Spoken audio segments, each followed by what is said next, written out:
নমস্কার আমার প্রিয় দর্শক, আপনাদের সবাইকে হৃদয় থেকে স্বাগত।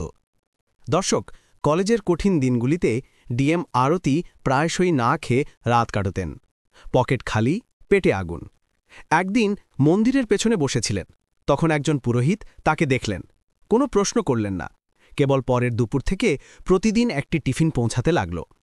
তাতে সাধারণ খাবার, ডাল ভাত, 2টি পরোটা বা সামান্য রুটি, কিন্তু সেই খাবারে ছিল অপার শান্তি। পুরোহিত কখনো সামনে এলেন না, হয় কাউকে দিয়ে পাঠাতেন, নয়তো দেয়ালে রেখে দিতেন। আরতি বুঝেছিলেন এটা শুধু কর্তব্য নয়, এক অটুট বন্ধন গড়ে উঠেছিল। বহু বছর পর যখন তিনি ডিএম হয়ে শহর পরিদর্শনে বের হলেন, রাস্তার ধারে এক বৃদ্ধকে ভিক্ষা মাগতে দেখলেন। মুখটা অদ্ভুত চেনা, সেই পুরোহিত। মিডিয়া তাকে ভিখারি বলে ডাকল, আর ডিএম আরতি দেবী যা করলেন তা শুনে আপনার হৃদয় কেঁপে উঠবে। দর্শক, এরপর যা ঘটল তা জানতে ভিডিও শেষ অবধি আমাদের সঙ্গে থাকুন। দর্শক, চ্যানেলে নতুন হলে সাবস্ক্রাইব করে বেল আইকন টিপে দিন।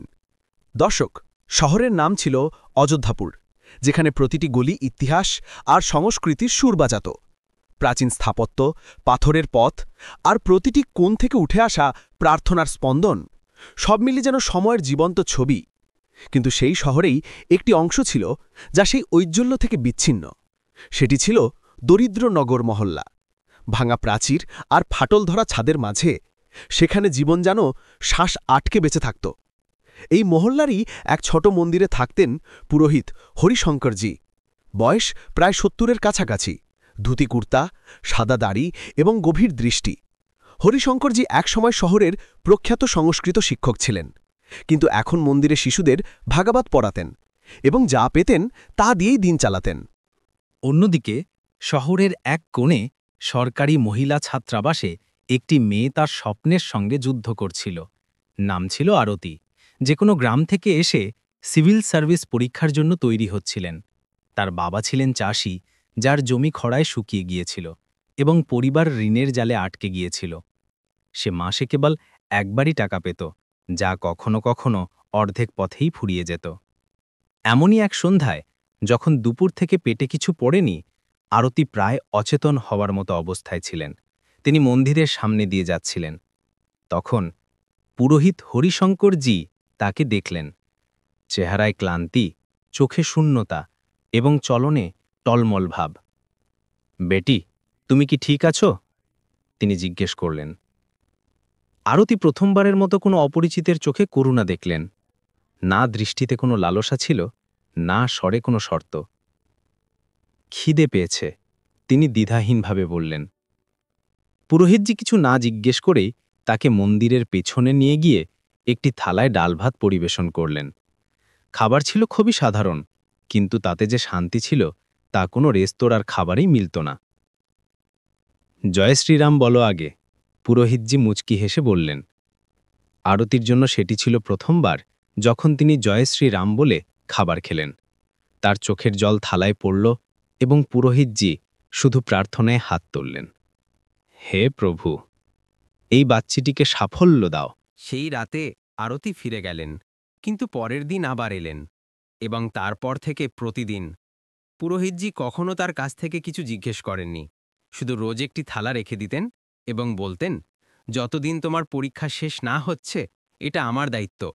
6 মাস কেটে গেল। আরতি পরীক্ষা দিলেন এবং তারপর একদিন কিছু না বলে চলে গেলেন।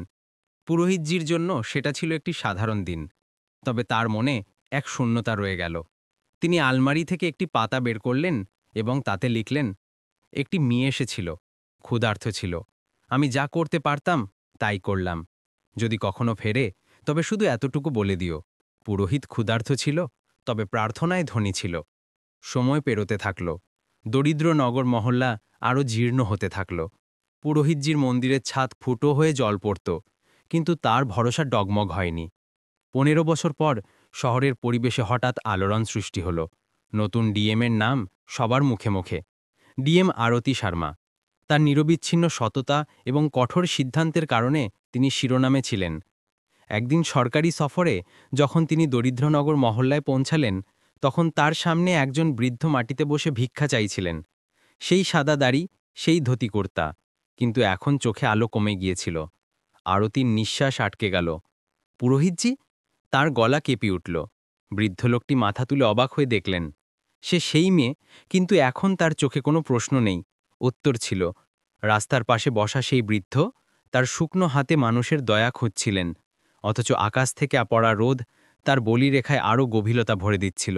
আর ঠিক তার সামনে দাঁড়িয়েছিলেন এক মহিলা, খাকি রঙের শাড়ি, কপালে লাল টিপ এবং চোখে কিছু অসম্পূর্ণ গল্প। ডিএম আরতি শর্মা। তিনি চুপচাপ দাঁড়িয়েছিলেন, যেন সময় তার নিঃশ্বাস থামিয়ে দিতে চাইছিল। তার মনে পড়ল সেই পুরোহিতের কথা, যিনি তাকে কোনো লোভ ছাড়াই প্রতিদিন খাবার দিয়েছিলেন। আজ তিনি সমাজের উদাসীনতার রাস্তায় বসেছিলেন। চোখে সেই উজ্জ্বলও ছিল না, হাতে এখন পুঁথি নয়, ভিক্ষা ছিল। পুরোহিত হরিশঙ্করজি যখন মাথা তুললেন, তখন কয়েক মুহূর্তের জন্য চিনতেই পারলেন না সামনে দাঁড়ানো মহিলাকে তার চেনা লাগল। কিন্তু এখন সে আর কোনো মেয়ে ছিল না, মুখের সেই সরলতা এখন কঠোর প্রশাসনিক দৃঢ়তায় বদলে গিয়েছিল। তারপর যখন তার চোখ আরতির চোখের সঙ্গে মিলল, তখন সময় নীরবতা ভেঙে গেল। ঠোঁট নড়ল এবং ক্ষীণ কণ্ঠে তিনি বললেন, তুমি তুমি সেই আরতি, তাই না? আরতির চোখ জলে ভরে এলো। কিছু না বলে তিনি মাটিতে বসে পড়লেন, ঠিক তার পাশে। লোকেরা অবাক হল। ডিএম সাহেবা মাটিতে একজন ভিখারির পাশে বসেছিলেন, কিন্তু আরতির জন্য এটি কোনো আনুষ্ঠানিক সফর ছিল না, আত্মার ঋণ শোধ করার সুযোগ ছিল। তার সামনে সেই মানুষটি ছিল যিনি তার ক্ষুধার সঙ্গে লড়তে সাহায্য করেছিলেন, তাও এমন সময় যখন কেউ দেখেনি, শোনেনি। আমি ফিরে এসেছি পুরোহিতজি, তার কণ্ঠ কেঁপে উঠল। আপনার প্রার্থনার উত্তর নিয়ে। পুরোহিতজির গালে জল গড়িয়ে পড়ল। তার আঙুল আরতির হাত খুব আলতো করে স্পর্শ করল, যেন তিনি নিশ্চিত হতে চাইছিলেন যে এটা কোনো স্বপ্ন নয়। আমি তো ভেবেছিলাম তুমি আর কখনো ফিরবে না, কিন্তু এখন প্রভুর কৃপা, আমি শান্তিতে মরতে পারি। মরার কথা বলবেন না, আরতি তৎক্ষণাৎ বললেন। এখন আমার পালা, এখন আমি আপনার ক্ষুধা মেটাব। জনসমক্ষে দুজনের এই কথোপকথন অস্বস্তিকর লাগছিল, কিন্তু ডিএম সাহেবার কোনো পরোয়া ছিল না। তিনি তাৎক্ষণিক তার কর্মীদের নির্দেশ দিলেন যে পুরোহিতজিকে যেন তার সরকারি গাড়িতে বসানো হয়। অফিসারদের চোখ বিস্ময়ে বড় হয়ে গেল, কিন্তু কিছু বলার সাহস কারও হল না। সেই সন্ধ্যায় আরতি তাকে তার সরকারি বাসভবনে নিয়ে গেলেন। সেখানে তিনি ডাক্তার ডাকালেন, খাবার তৈরি করালেন এবং নিজে পুরোহিতজিকে ওষুধ দিলেন। এগুলি সেই হাত ছিল যা এখন ফাইলে স্বাক্ষর করে, সেই হাত যা একসময় থালা তুলে পুরোহিতের কাছ থেকে খাবার নিত। এখন সেই হাত একটি ঋণ শোধ করছিল, আত্মার ঋণ। রাতের অন্ধকারে, যখন সমস্ত শহর ঘুমিয়েছিল, আরতি পুরোহিতজির ঘরে বসে তার পুঁথি পড়ছিলেন, সেই পুঁথি যা তিনি সেই দিন লিখেছিলেন যখন আরতি শেষবার খাবার খেতে এসেছিলেন। প্রতিটি পাতায় পুরোহিত কেবল শব্দ নয়, প্রার্থনা লিখেছিলেন। তিনি লিখেছিলেন, যদি আমার প্রার্থনায় জোর থাকে, তবে এই মেয়েটি এই দেশের বড় অফিসার হবে এবং অনেক ক্ষুধার্তকে খাবার দেবে। আমার জীবন যদি কাউকে বাঁচানোর কাজে আসে, তবে আমি সবচেয়ে ধনী মানুষ বলে পরিচিত হব। আরতির চোখ থেকে ঝরা জল এখন শব্দে আর ধরছিল না। তিনি স্থির করলেন যে এই উপকার শুধু পুরোহিতকে আরাম দিয়ে নয়, বরং এই সমাজের চিন্তাভাবনা বদলে শোধ করতে হবে। পরের দিনই একটি প্রেস কনফারেন্স ডাকা হলো। যখন সাংবাদিকদের বলা হলো যে ডিএম সাহেবা নিজেই একজন ভিখারিকে তার বাড়িতে এনেছেন, তখন চারিদিকে আলোচনা শুরু হয়ে গেল। ক্যামেরা, মাইক, সোশ্যাল মিডিয়া, সর্বত্র কেবল দুটি নাম ছিল, ডিএম আরতি এবং পুরোহিত হরিশঙ্কর। কিন্তু যখন প্রেস কনফারেন্স শুরু হলো, তখন কেউ ভাবেনি যে এটা ইতিহাস হয়ে যাবে। আরতি মঞ্চে দাঁড়িয়ে পুরোহিতের গল্প শোনালেন, কিভাবে তিনি তার ক্ষুধা নিবারণ করেছিলেন, কিভাবে কোনো ধর্মীয় ভেদাভেদ ছাড়াই মানবতা দেখিয়েছিলেন, কিভাবে তিনি সমাজকে কোনো বক্তৃতা ছাড়াই শিখিয়েছিলেন যে ক্ষুধা ধর্ম দেখে না। আজ আমি ডিএম, আরতি বললেন, কিন্তু যে মানুষটি আসল অফিসার, তিনি হলেন পুরোহিত হরিশঙ্করজি, যিনি কোনো বেতন, কোনো চেয়ার, কোনো ক্ষমতা ছাড়াই আমাকে জীবনের সবচেয়ে বড় শিক্ষা দিয়েছেন, সেবা। হল রুমে নীরবতা নেমে এলো, ক্যামেরা ঝুঁকে গেল, মানুষের চোখ আর্দ্র হয়ে উঠল। পুরোহিত হরিশঙ্করকে মঞ্চে ডাকা হলো, যেখানে আরতি তাকে প্রকাশ্যে তার গুরু হিসেবে স্বীকার করলেন। তিনি একটি প্রস্তাব রাখলেন, আমি অযোধ্যাপুরে একটি মানবতা বিদ্যাকেন্দ্র খুলতে চাই, যেখানে জাত দেখা হবে না, ধর্মও দেখা হবে না, শুধু ক্ষুধা এবং প্রয়োজন দেখা হবে। আর এই কেন্দ্রের প্রথম অধ্যক্ষ হবেন পুরোহিত হরিশঙ্কর। পুরো শহর তালিতে ফেটে মারল, ইতিহাসের পাতায় লেখা হয়ে গেল একজন ডিএম তার কেরিয়ারের সবচেয়ে বড় নীতিটি একজন ক্ষুধার্ত পুরোহিতের পায়ে বসে লিখেছিলেন। পুরোহিত হরিশঙ্কর শুধু মুচকি হেসে আকাশের দিকে তাকালেন এবং বিড়বিড় করলেন, জয় শ্রীরাম। অযোধ্যাপুরের রাস্তায় আলোচনার মাহল ছিল। প্রতিটি চায়ের দোকান, প্রতিটি মোড়, প্রতিটি সংবাদপত্র এবং সোশ্যাল মিডিয়াতে একটি নাম ধ্বনিত হচ্ছিল, ডিএম আরতি শর্মা এবং পুরোহিত হরিশঙ্করজি। লোকেরা এর আগে কখনো দেখেনি যে একজন উচ্চপদস্থ কর্মকর্তা প্রকাশ্যে মঞ্চে একজন ভিখারির মতো দেখতে বৃদ্ধকে তার গুরু বলছেন। কেউ প্রশংসা করল, কেউ কটাক্ষ করল, কেউ এটাকে রাজনীতির খেলা বলল, আবার কেউ এটাকে মানবতার সবচেয়ে বড় উদাহরণ বলল। কিন্তু সত্য এটাই ছিল যে শহরের আত্মা আবার জেগে উঠেছিল, আর এই জাগৃতির কেন্দ্রে ছিল সেই পুরনো ক্ষুধা যা এক থালা ডাল ভাত মিটিয়েছিল। পুরোহিতজি এখন ডিএম বাসভবনের কাছে তৈরি একটি ছোট বাংলোয় থাকতেন, যেখানে প্রতিদিন শিশু, বৃদ্ধ, যুবক যুবতীরা দেখা করতে আসত। কেউ তাকে প্রণাম জানাতে, কেউ আশীর্বাদ নিতে, কেউ শুধু এটা জানতে যে তিনি ডিএম সাহেবার সাথে এমন কি করেছিলেন যে আজ তিনি তাকে তার জীবনগুরু বলেন। কিন্তু পুরোহিতজি সবাইকে একই উত্তর দিতেন, আমি কিছু করিনি বেটা, শুধু একটি ক্ষুধার্ত মেয়েকে খাবার খাইয়েছিলাম, আর প্রভু তার হৃদয়কে এমন আলোকিত করেছেন যে আজ সে ক্ষুধার্ত শিশুদের জন্য আলো হয়ে দাঁড়িয়েছে। অন্যদিকে আরতি এখন কেবল প্রশাসনিক কাজকর্মে সীমাবদ্ধ ছিলেন না, তিনি এখন মিশন মোডে চলে এসেছিলেন। তার স্বপ্ন ছিল মানবতা বিদ্যা কেন্দ্রকে পুরো জেলার মডেল বানিয়ে দেওয়া। তিনি নিজে এর পরিকল্পনা দেখতেন, সরকারি তহবিল থেকে শুরু করে স্থানীয় দাতাদের সাথেও কথা বলতেন। তিনি এর জন্য একটি পুরনো সরকারি ভবন বেছে নিলেন, যা ধ্বংসস্তূপে পরিণত হয়েছিল। সেখান থেকেই শুরু হওয়ার কথা ছিল সেই নতুন যাত্রা, যা ধর্ম, জাতি এবং ধনী গরিবের দেওয়াল ভেঙে দিতে পারে। একদিন যখন কেন্দ্রের প্রথম ইট রাখা হচ্ছিল, তখন পুরোহিতজিও এলেন। তিনি তার কাঁপানো হাতে একটি ছোট ছুরি দিয়ে মাটিতে জয় শ্রীরাম লিখলেন। তারপর চোখ বন্ধ করে প্রার্থনা চাইলেন, হে প্রভু, এই ঘরটি ইনসাফের হোক, এখানে যেন কেউ ক্ষুধার্ত না ফেরে, কেউ যেন একা না থাকে। সেই মুহূর্তে পুরোহিতকে একজন ধর্মগুরু নয়, বরং একজন পিতার মতো লাগছিল, যিনি সমাজের প্রতিটি অভাবীর জন্য আশীর্বাদ চাইছিলেন। এরই মধ্যে একটি নতুন ঝড় উঠল। শহরের এক প্রভাবশালী ব্যবসায়ী এই বলে আদালতে মামলা দায়ের করলেন যে জমিতে মানবতা কেন্দ্র তৈরি হচ্ছে তা একসময় তার পৈতৃক সম্পত্তি ছিল এবং সরকার কোনো ক্ষতিপূরণ না দিয়েই তা দখল করে নিয়েছে। মিডিয়াতে খবর আগুনের মতো ছড়িয়ে পড়ল। ডিএম সাহেবার কেন্দ্রে আইনি সংকট, পুরোহিতকে নিয়ে প্রশ্ন, ধর্মের নামে কি হচ্ছে পক্ষপাতিত্ব। আরতিকে ডাকা হলো, জিজ্ঞেস করা হলো যে তিনি কি কেবল ধর্মীয় অনুভূতির ভিত্তিতে এই কেন্দ্রটি খুলছেন। বিরোধীরা অভিযোগ করল যে একটি বিশেষ ধর্মকে প্রশ্রয় দেওয়ার চেষ্টা হচ্ছে। কিছু লোক তো সোশ্যাল মিডিয়ায় পুরোহিতজির পুরনো ছবি পর্যন্ত ভাইরাল করে দিল, যেখানে তিনি ছেঁড়া জুতো আর বাটি নিয়ে রাস্তার পাশে বসেছিলেন, এটা দেখানোর জন্য যে তিনি কোনো ভালো কাজের যোগ্য নন। আরতি নীরব থাকলেন না। তিনি প্রেস কনফারেন্স ডাকলেন এবং পুরো শহরের সামনে পুরোহিতজির পুঁথির সেই পাতাটি পড়লেন, যেখানে লেখা ছিল, আমি গরিব হতে পারি, তবে প্রার্থনায় খালি নেই। আমি যা করেছি কোনো ধর্মের নামে নয়, ক্ষুধার নামে করেছি। এরপর তিনি নিজেই বললেন, ধর্ম ইনসাফের দেয়াল হয় না। যদি হতো তবে আমি সেই দিন ক্ষুধার্ত পেট নিয়ে এই মানুষটির কাছে যেতাম না। আমি মসজিদ থেকে নয়, মন্দির থেকে খাবার পেয়েছিলাম, আর সেই দিন আমি মানবতা পেয়েছিলাম। এখন আমি সেই মানবতাকেই ফিরিয়ে দিতে চাই। এরপর তিনি জমির বৈধতার পুরো নথি প্রকাশ করলেন। কোর্টে প্রমাণিত হল যে জমিতে বহু বছর ধরে কোনো দাবি ছিল না এবং এটি সরকারের সম্পত্তি ছিল, যার ব্যবহার জনকল্যাণের জন্য হওয়া সম্পূর্ণ বৈধ ছিল। রায় আসার সঙ্গে সঙ্গেই পুরো শহরে উৎসব শুরু হল। শত শত মানুষ মানবতা কেন্দ্রের দেয়ালে তাদের নাম পাথর দিয়ে খোদাই করার দাবি জানালো। কেউ শ্রমিক, কেউ ফল বিক্রেতা, কেউ শিক্ষক, কেউ রিকশাওয়ালা, প্রত্যেকেই এই পরিবর্তনের অংশ হতে চাইছিল। পুরোহিতজিকে মঞ্চে ডাকা হলো এবং লোকেরা তার পা ছুঁয়ে আশীর্বাদ নিল। আরতি পাশে দাঁড়িয়েছিলেন, চোখে সন্তুষ্টির গভীরতা, মুখে গর্বের হাসি। তার জন্য এটা এখন কেবল একটি ঋণ শোধের ব্যাপার ছিল না, এটা সমাজকে আবার এক করার একটি মাধ্যম ছিল। সেই রাতেই পুরোহিতজি তার ঘরে বসে শেষবার পুঁথি খুললেন। তিনি লিখলেন, আজ আমি ইনসাফের উপাসনা দেখলাম, তাও সেই মেয়ের চোখে যে একসময় ক্ষুধার্ত ছিল, কিন্তু আজ সমাজের ক্ষুধা মেটানোর জন্য দাঁড়িয়ে আছে। যদি আমার মৃত্যুর পরও এই কেন্দ্র বেঁচে থাকে, তবে বুঝবে আমি এখনও বেঁচে আছি। আর সেই পাতাতেই তিনি শেষ কথাগুলি লিখলেন। একটি পুরনো ঋণ ছিল, যা আজ এক নতুন দৃষ্টান্ত হয়ে গেল।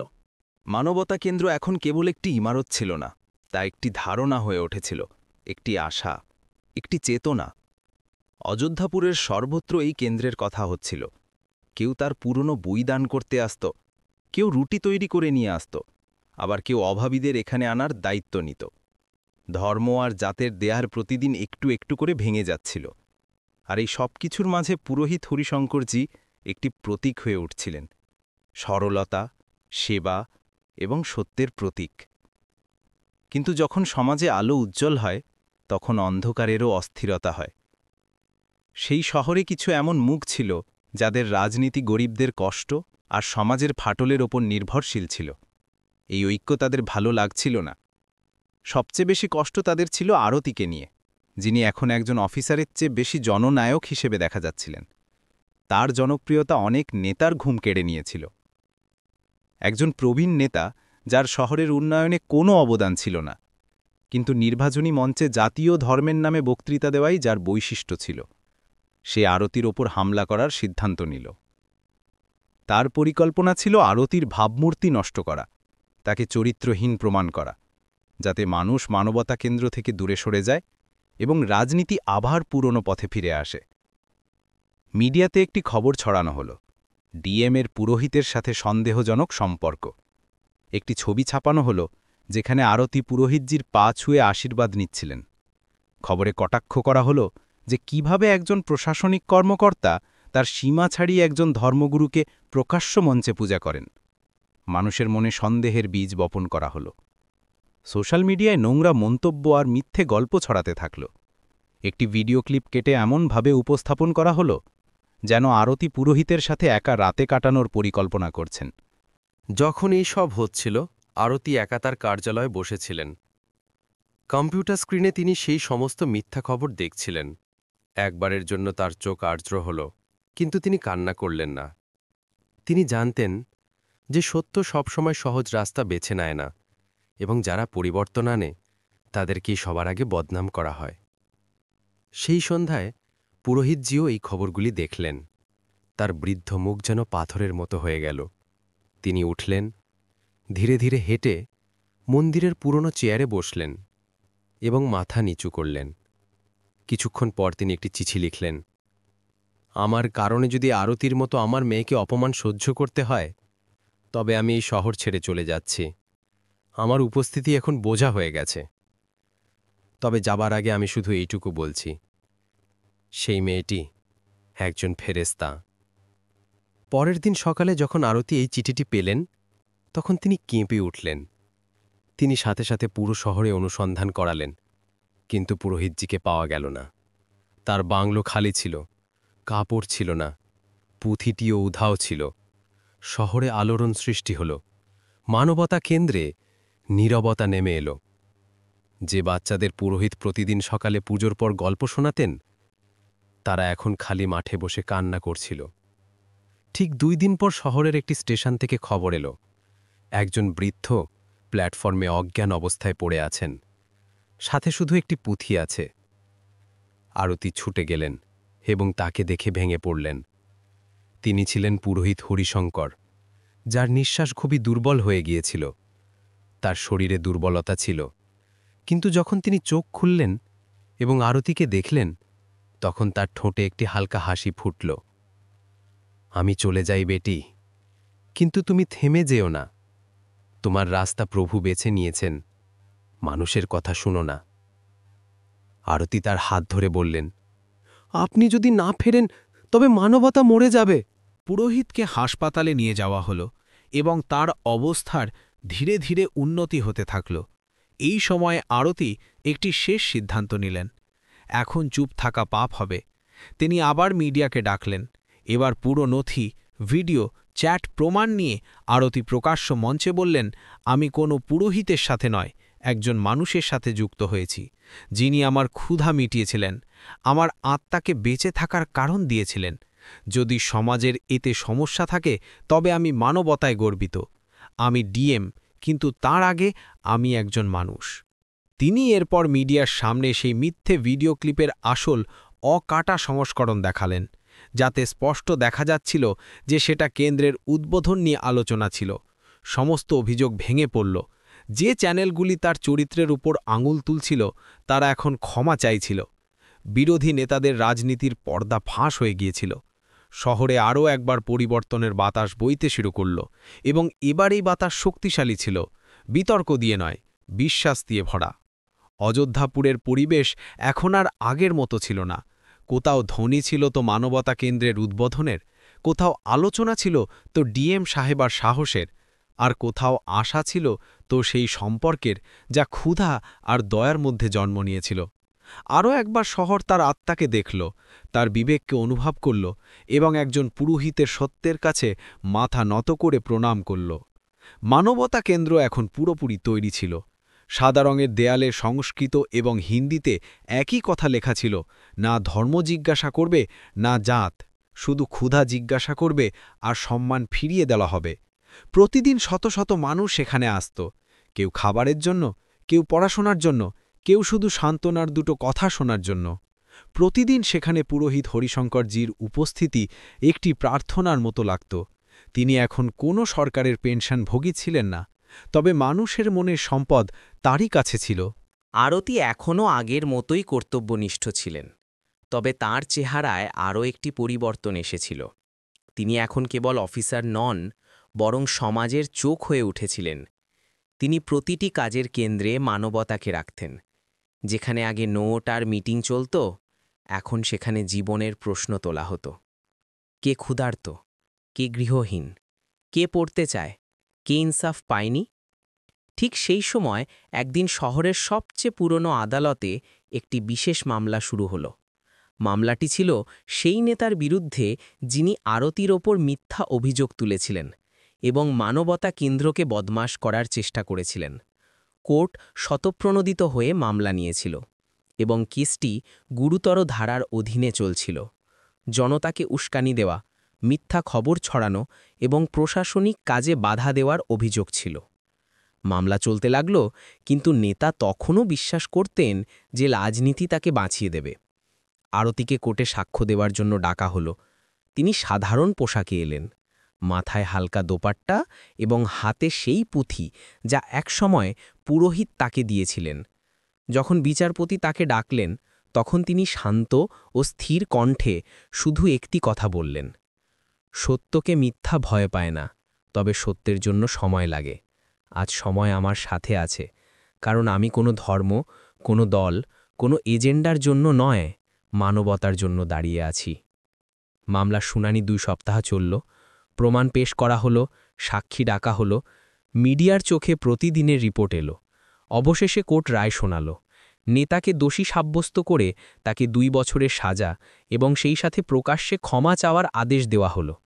আদালত তার আদেশে লিখল, যদি প্রশাসনে আরতি শর্মার মতো অফিসার থাকেন তবে মানবতার কোনো বিপদ নেই। তিনি কেবল তার কর্তব্যই পালন করেননি, বরং সমাজকে এক নতুন দিক নির্দেশনা দিয়েছেন। এই রায় আসার সঙ্গে সঙ্গেই পুরো শহরে আবার তালির শব্দ উঠল। মানবতা কেন্দ্রে বিশেষ অনুষ্ঠানের আয়োজন করা হলো, যেখানে সেই নেতার ক্ষমা চাওয়ার ভিডিওটিও সবাই দেখল। তবে পুরোহিত হরিশঙ্কর সেই ভিডিও দেখতে অস্বীকার করলেন।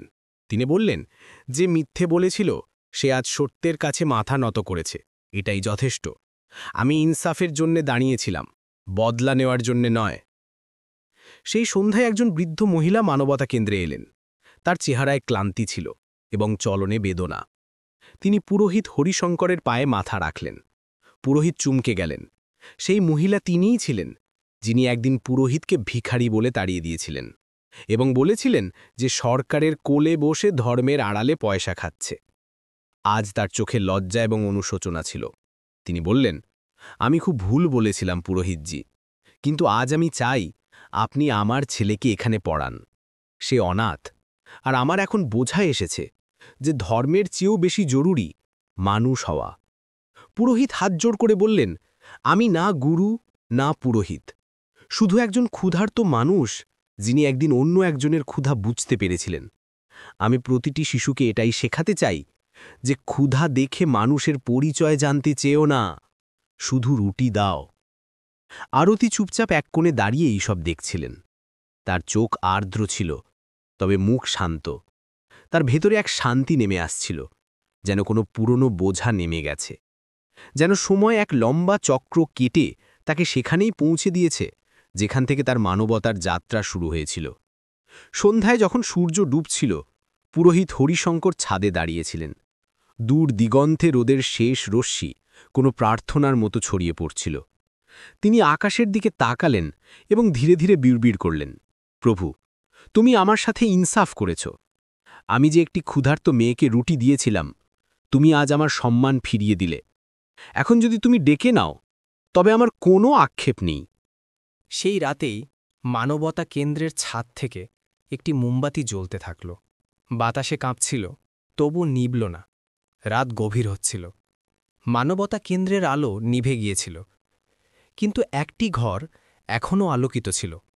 সেই ঘর যেখানে পুরোহিত হরিশঙ্করজি তার শেষ রাত কাটাচ্ছিলেন। আরতি তার পাশে বসেছিলেন, চুপচাপ, ঠিক যেমন বছরের পর বছর আগে পুরোহিত তার পাশে বসে চুপচাপ তার ক্ষুধা মিটিয়েছিলেন। বাইরে নীরবতা ছিল, ভেতরের সময় যেন থেমে গিয়েছিল। পুরোহিতজির নিঃশ্বাস এখন ধীরে ছিল, কিন্তু মুখে শান্তি ছিল। তিনি তার কাঁপানো আঙুল দিয়ে আরতির হাত ধরলেন এবং আস্তে করে বললেন, বেটি, আমাকে যেতে হবে, তবে তুমি থেমো না। তুমি যেখানেই যাও সেখানে মানবতা নিয়ে যাও। আরতির চোখ ভরে এলো। তিনি পুরোহিতের কপালে চুমু খেলেন এবং শুধু একটি শব্দ বললেন, আপনি আমার আলো ছিলেন পুরোহিতজি। কিছুক্ষণের মধ্যেই পুরোহিত হরিশঙ্করের নিঃশ্বাস থেমে গেল। তবে ঘর খালি হল না, তার আত্মা সেখানেই থেকে গেল, সেই কেন্দ্রের দেয়ালে, শিশুদের হাসিতে এবং সেই প্রতিটি মানুষের হৃদয়ে যার রুটির সাথে সম্মানও চাই। পরের দিন সকালে মানবতা কেন্দ্রের বাইরে একটি নতুন বোর্ড লাগানো হল, পুরোহিত হরিশঙ্কর মানবতা স্মৃতিকেন্দ্র। আরতি নীরবে একটি মোমবাতি জ্বালিয়ে সেই বোর্ডের সামনে রাখলেন এবং আকাশের দিকে তাকালেন। এখন মানবতার কোনো ধর্মের প্রয়োজন ছিল না, তার শুধু একটি গল্পের প্রয়োজন ছিল, একটি ক্ষুধার্ত মেয়ে এবং একটি ক্ষুধার্ত পুরোহিতের গল্প। তো দর্শক, এটি ছিল আমাদের আজকের গল্প। আপনাদের কেমন লাগলো কমেন্ট বক্সের মাধ্যমে আমাদের অবশ্যই জানাবেন। দর্শক, সেই সাথে আমাদের চ্যানেল স্মাইল ভয়েস সাবস্ক্রাইব করতে ভুলবেন না। দর্শক, এমন আরও আকর্ষণীয় গল্প নিয়ে আবার দেখা হবে। ততক্ষণ পর্যন্ত আপনাদের সবাইকে আন্তরিক ধন্যবাদ। জয় শ্রীরাম।